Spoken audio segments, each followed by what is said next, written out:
Përshëndetje miq të Antena TV, rikthehemi sërish për këtë viti, ndoshta është hyrja e parë. Na pas ka hyrë sekt, po do jetë pjesë e emisionit. Inshallah nuk është çim, por që ka shumë i madh. Jam me mikun tim të mirë, Romeo Kara, dhe ju uroj Romeo si jo vetëm vit të ri, po mbërësi të paktën edhe mbi çfarë do lloj projekti që ka nisur. Dhe di që kanë qenë pozitiv, sikur se 2024-2025, besoj se 2026 kështu do jetë. Kisha dëshirë që Romeo tjetë, duke qenë se është dhe miku im shumë i mirë, tjetë dhe i ftuar i pari emisionit për këtë vit, si thaj për këmbë të mbara, Shpresoj që po. Sidomos në punën tonë, ekspertiza jote na vlen më shumë që tjetë këmbë mbara. Sot rikthehemi pas disa ngjarjeve të paktën që kanë shënjestruar ose kanë shënjuar, si thuash, realitetin gjeopolitik edhe ose kanë prekur edhe Ballkanin, në Shqipëri, sidomos, ku pas arrestimit të Nikola Maduros nga për llogari të Shtetet Bashkuara të Amerikës, ku akuzat janë shumë të rënda, narkotrafik,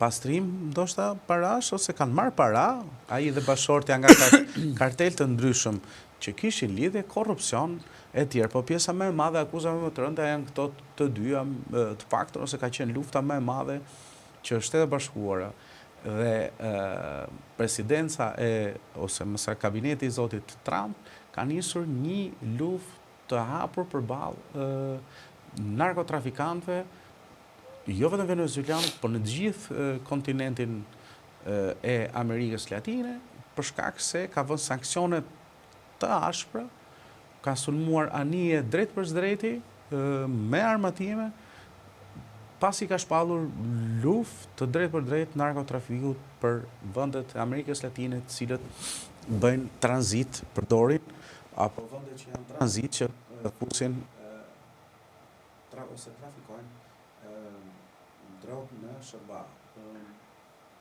Nga arrestimi i Maduros, Romeo ka shpërthyer edhe në Tiranë një si lloj, si thuash, jo vetëm euforie. Unë do të pyesë për Maduron, sepse di që je njohës i mirë i realitetit, jo vetëm gjeopolitik në vend, por edhe çka ka të bëjë paktën me SBA-t. Por ajo që në thel na intereson neve, ose të paktën atyre që na gjejnë, miqve tanë dhe publikut shqiptar dhe njerëzve që për ty her pas here më tregojnë respekt tek televizioni përmes komenteve apo edhe reagimeve të tyre, do doja një koment pothuajse si ke parë situatën midis SBA-s dhe Venezuelës. Ka pas një kërcënim, në thonjza, që edhe në Kolumbi të bëjnë një hap prapa sa i përket trafikut të kokainës në Shtetet Bashkuara të Amerikës, se për këtë bëhet fjalë pjesë më të madhe në kohë, sepse u tha që në SBA-t janë në Venezuelë për naftën. Por në fakt, Trump, apo presidenca e zotit Trump, nuk e ka ndërprer përballjen me narkotrafikun, si thuash, edhe kur vjen puna te Kolumbin, por dhe në raste të tjera ka përdorur dhe kilin. Kështu që në thelb, ose është ajo që duan të tregojnë të paktën, ose jo vetëm ata që janë kundër të zotit Trump, se në Amerikën Latine zoti Trump është përpos interesave të kombit tij, ka dhe interesa të tjera që kanë të bëjnë me shtetet ku ai më shumë ti po godet. Po kjo besoj është retorik. Tani përveç aspektit se çfarë ndodh përtej oqeanit. Ky oqean ose tsunami apo dallga që do rrafi ato brigje, a do i rrafi këto brigjet tona? Kemi disa shtete përpara, po në fund fare a është një ose titulli i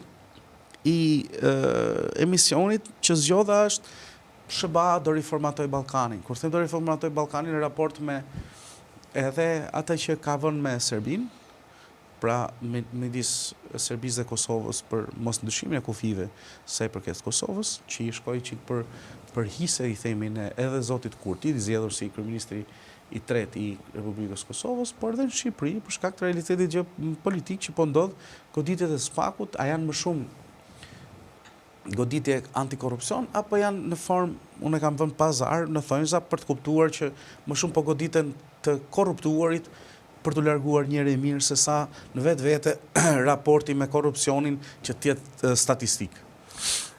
Spari të urojë mbarësi e begati e mirësi juve Faleminderit. familjes tuaj, po dhe gjithë teleshikuesve.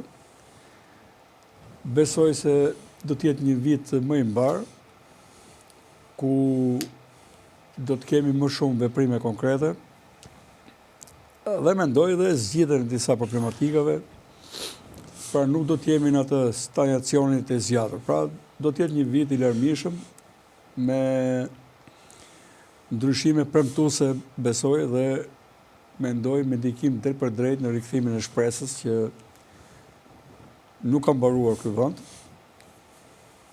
sipas interpretimit dikujt që jam pesimist, po që dhe ne mund të bëhemi. Pra ka disa ngjashmëria që i kanë bërë njerëzit në mënyrë të instiktive të bëjnë krahasimet dhe të shohin fundin e Madurove kudo ku janë, se Maduro është bërë simbol tani. Unë mendoj Ka qenë retorike përdor nga opozita. Nga ajo, po s'është vetëm nga opozita. Mimi, ka qenë retorik edhe e përdorur nga opozita. Unë po të jap një fakt që këta nuk e thonë, domethënë. Unë i referohem gjithmonë, nuk jam marrë autorsinë dikujt. Absolutisht. Kryetari i dhomës Konfindustrisë, Gjeri Buxhuku, ka deklaruar para disa kohësh që janë mbi 100 miliard euro apo dollar para të zeza të investuara në turizëm edhe në real estate, e ndërtim. Dhe pse mund të jenë nga 50 deri 70.000 apartamente bosh në Tiranë, çmimet e shtëpive vetëm rriten dhe ka shkuar për te çmendurisë. Dhe këta persona që i kanë këto objekte, që nuk i shesin, prap kanë para për të investuar në objekte të tjera. Vetë personalisht kam thënë para disa viteve që të gjitha ato ndërtimet që janë nga Velipoja deri Sarand, që nuk shiten, se mos për ditën e Durrësit kemi shtëpi tëra që godina tëra që rin boshë nuk shiten, dhe këta nuk falimentojnë, domethënë. Se njeriu kur është në mungesë të ofertës tregut, e shet dhe me kosto dhe në kosto. Janë paratë e korrupsionit dhe paratë e gjitha trafiqeve. Me këtë e the me bindje, edhe e njohim realitetin shqiptar dhe nuk ka nevojë të na e zbukuroj asnjë lloj bukuroshi nga politika dhe rreth saj, për të thënë që nuk është kështu. Jo, ne jo vetëm jemi të korruptuar, domethënë, në qeverisje të gjithë të periudhë postkomuniste, se në kohën e diktaturës ka pas një ligj që shumë rrallë mund ta kaloje, mbi 2.000 lekë suficit apo deficit, arrestoheshe dhe shkojë në burg për vjedhje. Edhe nuk ka pas mundësi, ka qenë korrupsioni i tjera formave, morale, dhe një bamirësie në mënyrë diskriminuese, pra dikush suportoi për punë e mirë, për drejtën e studimit aty ku edhe si takonte, por deri këtu nuk ka pasur të çmenduri, domethënë, që më e keqja është që kemi infektuar dhe mentalitetin e popullit. Njerëzit shkojnë diku në një punë, jo për rrogën, por shkojnë për ata që do përfitojnë atje. Dhe ata që janë të ndershëm janë i shtyp sistemi. Pra këtu korrupsioni është bërë sistem dhe premtohet që dhe një mercenari politik, një rufjani nga një parti tjetër, e merr në partinë tënde, i premton të sjellë 2-3 deputet, të ndryshon balancën, dhe zotëria apo në një zonja kushtje tjetër, mburret rrugëve që do të marri përsipër të emërojë të gjithë drejtorët atij qarku pastaj, ku ka dhënë kontributin e tij dhe pse ka dhënë për armikun e tij në dukje. Pra asgjë nuk ka ngelur më pa u marrë vesh Shqipëri. Tani ngel puna e faktimit. Kështu është edhe puna me Venezuelën. Problemet janë ligjore, ideologjike, ekonomike dhe geopolitike. Me sa unë e kam parë. Shumë avokat këtu, dhe pse s'janë avokat as për çështjet familjare apo të punësimit, po them për tjerët, duan tani të bëhen dhe të japin mend dhe thonë është një shkelje ligjit. Ne me ligjin tonë kemi që çdo qytetari huaj që bën vepra penale ndaj vendit tonë, ne ndjekim atë. Tani zotëria, pavarësisht që ishte një socialist i padëshiruar për politikën amerikane, pavarësisht se trashigoi të sistem po e çoi më në ekstrem dhe ka problematika të veta në lidhje me demokracinë e vrarë brenda vendit të tij, nuk mundet të stimulojë vetëm emigrimin e palishëm në Shtetet e Bashkuara. Por ajo që do dali shpejt besoj, është kjo që unë do them tani, janë gjetur, ka qenë një kolonel, brita gje me emër, se ka më të shnim, nga forcat e armatosura kolumbiane, të Venezuelës, i arrestuar në Kolumbi, në tentativa për të lidhur një marrëveshje me rreth 500 kg kokainë, marrëveshjen e radhës. Është arrestuar, është çuar në distriktin e Floridës Jugore, dhe zotëria jep pak kohë sa ta... S'ka problemi, jo. Merë kohë sa duhet. Zotëria Alejandro Granados. Zotëria ka pranuar bashkëpunoj me prokurorët amerikanë.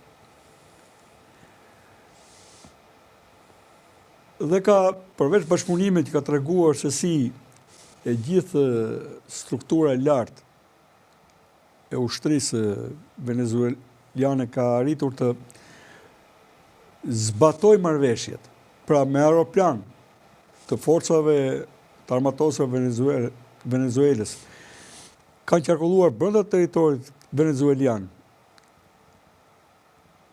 Sidomos kanë kaluar nga kufiri, pastaj me aeroplan e marrë brenda, në drejtim të porteve në veriun e Venezuelës, ku është deti Karajipeve.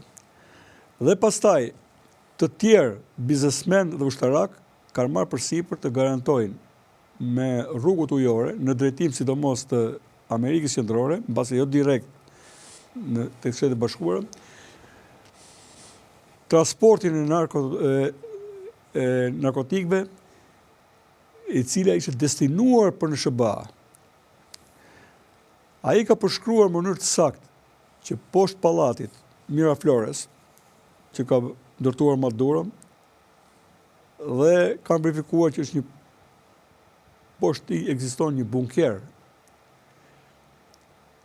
në 2 kompartimente, pastaj në dhoma më 2 kompartimente më mëdha, të cilën e kanë gjetur trupat amerikanë, DEA, FBI, edhe trupat ushtarake, Delta Force kanë vajtur, pasi kanë bërë në mënyrë të shpejtë marrjen e personit, nëpërmjet një spektakli militar, pas një muri të fshehur, po i kanë bërë një skan edhe me radar zotrin, kanë hapur 2 dyert, njërin e kanë hapur me mjete prerëse dhe me hidraulike gjithashtu për të mos dëmtuar provat, tjetrën e kanë hapur me eksploziv të kontrolluar. Dhe çfarë kanë gjetur është 15 ton kokainë në një bunker që ka kushtuar nga $15 milion në $20 milion në bilën Miraflores të Maduros. Kanë sekuestruar fatmirësisht edhe kompjuter, presa prap hidraulike për t'i bërë në formë tulle, po kanë gjetur atje drogë me shenjën e skorpionit, që ka lidhje me një nga kartelet më të famshme kolumbiane. Pa me filmike deri tani, që kanë arritur të identifikojnë të personave më të lartë, dhe dalin me emër përfshirë, një ish zëvendës president, me një emër arab, Tariq al-Salam, e kam duket, pas ka qenë dhe zëvendës president me lidhje të forta me Hezbollahun, Iranin dhe Hamasin, kanë gjetur një sasi të madhe armësh, pra e kanë kthyer, ishte konceptuar ky bunker si një vend komand, po dhe për të rezistuar, dhe ato armë janë devijuar nga armë ruse dhe iraniane, Pra, këtu nuk ka qenë një trafik i cili ka pas një letësim nga një funksionari caktuar i qeverisë apo i ushtrisë.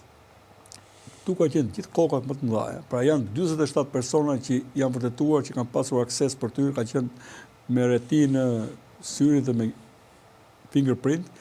Për fingerprint i kanë gjetur 47 persona shumë të lartë. Tani po punohet.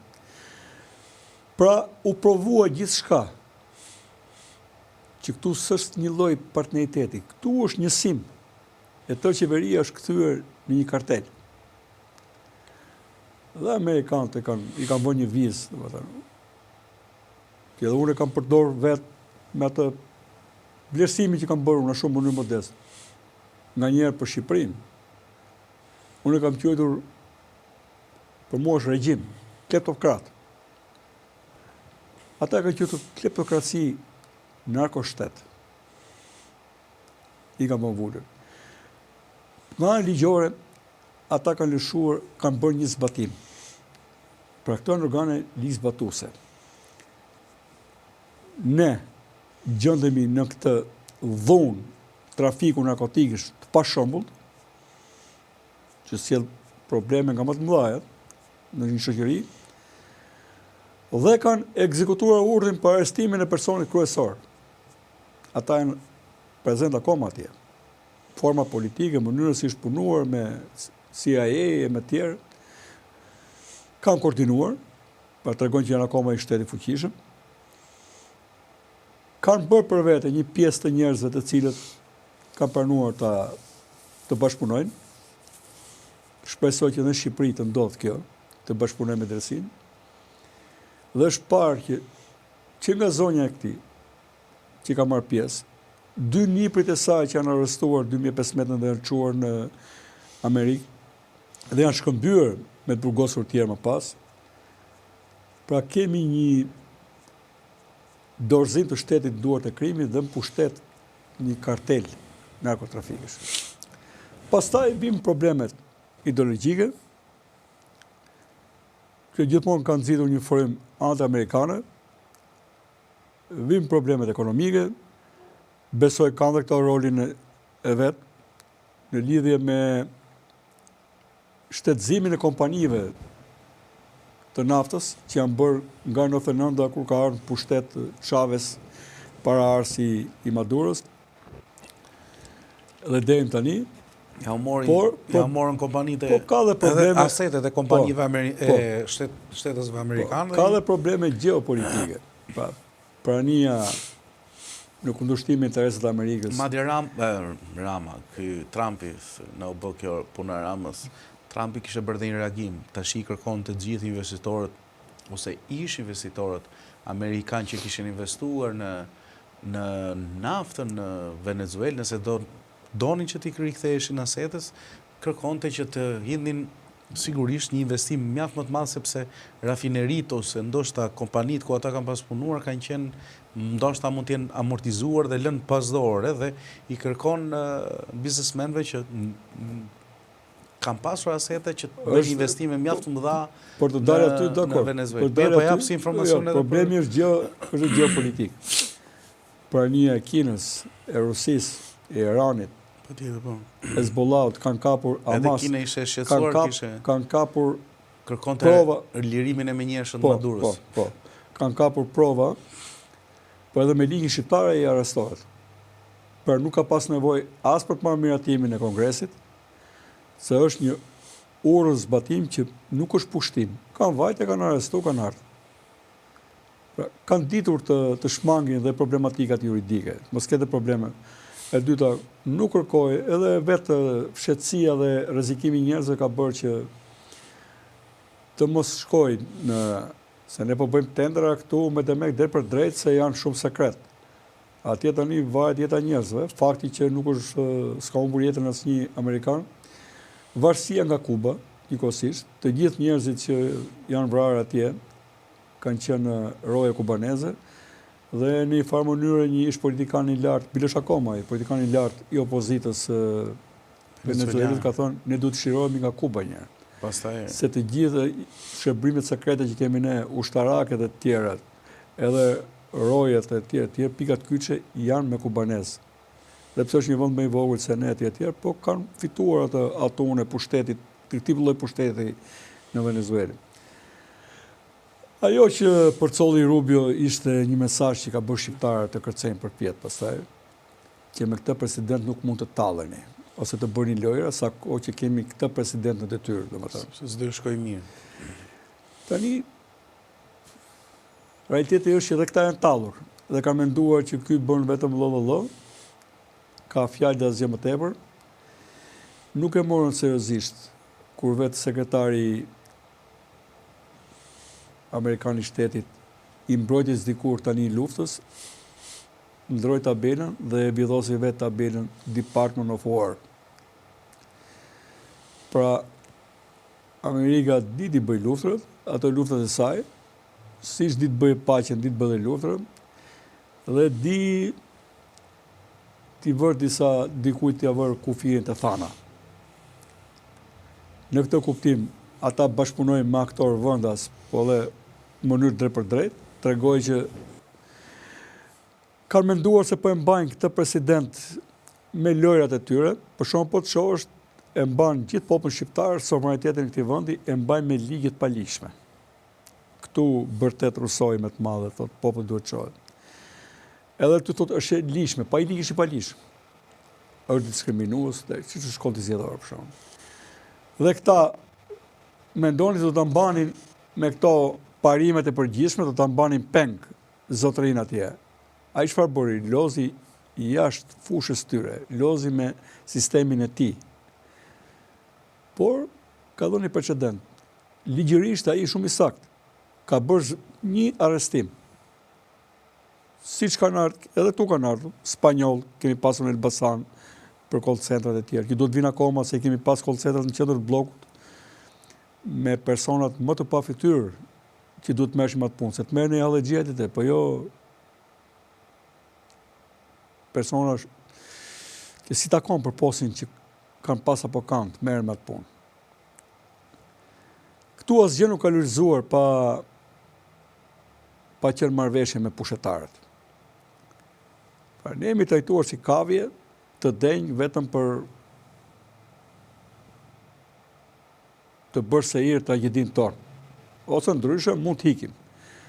Pikërisht dhe këtë pikë të ushqimit e migracionit, duke prerë shpresën, duke diskriminuar e tjerë, se njeriu nuk mund të rinë një vend ku është diskriminuar. Është trajtuar politikisht edhe për Venezuelën. Këta thonë ka hequr presidentin e ligjshëm të i vendit. Në fakt ai ishi pa ligjshëm. Nga zgjedhjet që ka bërë, askush e ka pranuar zgjedhjet e fundit. Ka përsekutuar opozitën. Ka arrestuar. E ka burgosur. Edhe këtu llapaqenët të paktën socialistë këtyre viteve thonë po është e deta njeriu për të hikur. Po është e deta ime luftoj kundër padrejtësisë, domethënë. Dhe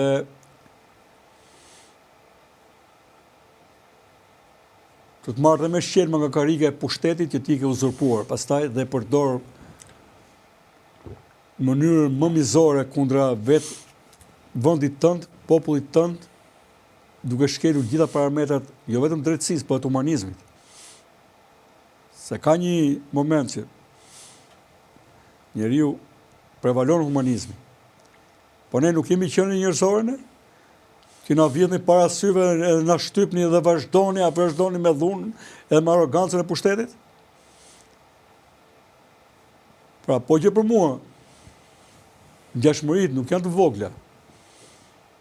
Aty ku gangsteri imponon aktivitete politike dhe është më i fuqishëm se një deputet apo se një ministër, ose ku ministri shet mend se kam gangsterin e fortë që ka bërë 500 vrasje, nuk e di sa ka bërë. Edhe nuk i përmendin emrin, atëherë kemi edhe ne Maduro tank këtu, që ne kanë çuar, jo majt hundës tu, por ne kanë çuar përtej. Që kanë humbur sensin e realitetit dhe të futur totalisht në kapsulën e delirancës dhe narcisizmit që është bashk, mendojnë se janë vetë shteti, janë vetë populli, janë vetë historia. Pra u mendoj që ka ardhur një epokë e re. Dhe në vendet vogla si Shqipëria do ketë refleksion. A thua që Amerika ke bërë pyetjen që the para pak minutash po rikonturon Ballkanin? Besoj se po. Besoj se po.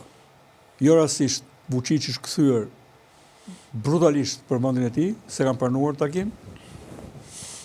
Jo rastisht ky kryeministër nuk është paraqitur atje dhe ka folur ai vet pallavra, se i ka quajtur në podcastin e të fundit pallavraxhi. Vetë është kryetari pallavraxhive. Krye pallavraxhiu i Shqipërisë. Tha, ikën ushtarët, po i erdhën sherifët dhe generalet, s'pak, 2 herë ka ardhur zëvendës ndihmës amerikan i shtetit për Europën Juglindore dhe Ballkanin, ka ardhur pikërisht në atë strukturën SPAK në këto 3 muajt e fundit. Dhe kanë treguar që po të ndërhyrin direkt, më ndërhyrin këtu, po kanë respektuar rregullat e lojës edhe këtu në Shqipëri, me procese të ligjshme. Dhe ky aksion amerikan kam bërë që janë mbledhur prova tani, por dhe ka pakun çështjes Maduro. Maduro do përballet me këto prova në një proces gjyqësor, atje ku ka bërë dëmin.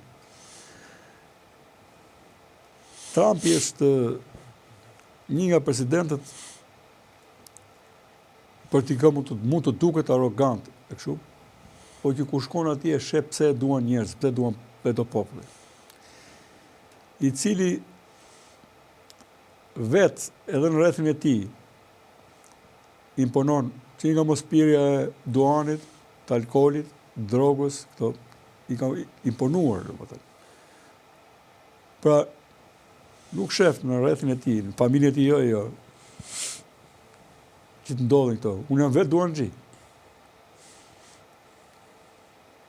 Edhe forcimin e familjes. Por është një rrugë, mbase në Kensington nuk e mbaj më mirë, atë rrugën në Philadelphia, ku i sheh njerëz si zombi. Se si rinat marrin ekuilibrin gjysmë skiç, të droguar deri në kock. Një pamje të mëshme Amerikës. Ishin 270.000 fëmijë të humbur, brenda pak muajsh, 270.000.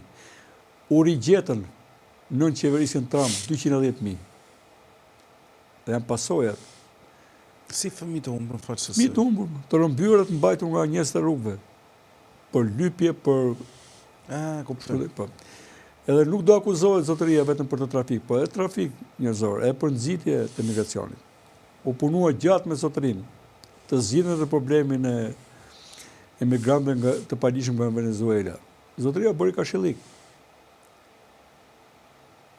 Kështu që ai ka pasur ndikim, ai vend ka pasur ndikim dhe për drejt. Tani është paremëruar Kolumbia, pasi ka qenë në bashkëpunim të plot me kartelet e Medellinit, të Kalit, me një grup tjetër që nuk po e përmend emrin, se nuk ka më rëndësi, po plasim në mënyrë përgjithshme. Me pjesën e Farkut, se aty është frymëzuar pjesa e Farkut, por edhe pse ka pasur bashkëpunim gjatë midis Shtetet Bashkuara dhe Kolumbisë, këtë radhë ishte rregjur veshje dhe presidentit Kolumbisë. Trumpi deklaroi që kemi ulur me 85% futjen e narkotikëve nga Meksika, por tha do të kujdesem kush na e futet të 15-ën, e bëri me pak shaka kështu, pra do ta mbylli të punë. Fentanilin ai goditi jo vetëm kundër këtyre, po edhe si vëllezërve të tij kanadez, se i hynte nga Kanadaja. Po kjo është dhe pjesë ekonomike. Deri tani kanë gjetur të dhëna që vetëm në 6 muaj të vitit nga 2024, pra, mbi 40 ton kokainë, 15 i kanë kapur, që dalin po nga ky bodrumi, që mendohet që është ndërtuar nga ky bunker i nëndheshëm, në vitet 2008-2010. I janë kthyer me satelit ortofotove, dhe shohin se pas ka pasur gërmime të mëdha pikërisht në atë kohë. në këtë vil që i ka vënë emrin e gruas. E ka me Silja Flores, e ka quajtur Mira Flores. Pra, i është plotësuar dosja. Dhe do të mbyllet goja shumë vetave për parë se si ka funksionuar ky. Pra ti që ke sovran për të dëmtuar mua nga vendi im, nga vendi yt, edhe unë s'kam vetën time sovran të bëj vetëm, ta luftoj rrezikun burim. Këtë ka thënë dhe administrata Biden. Do të luftojmë korrupsionin si rrezik për sigurinë amerikane në burim. E thanë 2021-shin, bën amendamentin e të qeshojt, por kanë bashkuan 15-16 agjensitë kryesore dhe departamentet në mbiqyrjen direkt të këshilltarëve të tij të sigurisë. Tani administrata Trump ka ardhur me deadline. Dhe besoj që të gjithë korruptorit, të paktën ata që kanë marrë peng të vend, po që po dëmtojnë edhe familjen e madhe ose bashkësinë demokratike të botës, besoj se kanë një afat nga kjo administratë. Deadline. Po, nëse Europa gjithmonë ka qenë e dobët politikisht, me të mund tallesh edhe ti xhirosh, po edhe ti blesh, po shohim se këtu do t'ju hasi sharra ngosht. Dhe shpresoj që ky deadline të bëhet sa më i vogël në kohë. Sa më shpejt më thënë, sa më herë. Por Shtetet Bashkuara lëvizin ngadalë, po me peshë të madhe. Kështu janë shtetet, kështu funksionojnë. Kartelet janë më të shkatha, më zhdëvjelta, qofshin dhe qeveri. Por ata janë në gjendje të vënë atje në cep pastaj dhe nuk kemë zgjidhje. Edhe unë mendoj që ne do të kemi ndryshimet thelbësore politike në Shqipëri. Okej. Sidomos vendet e vogla, kur është vend i vogël Venezuela me 40 milion banor, mendon ne.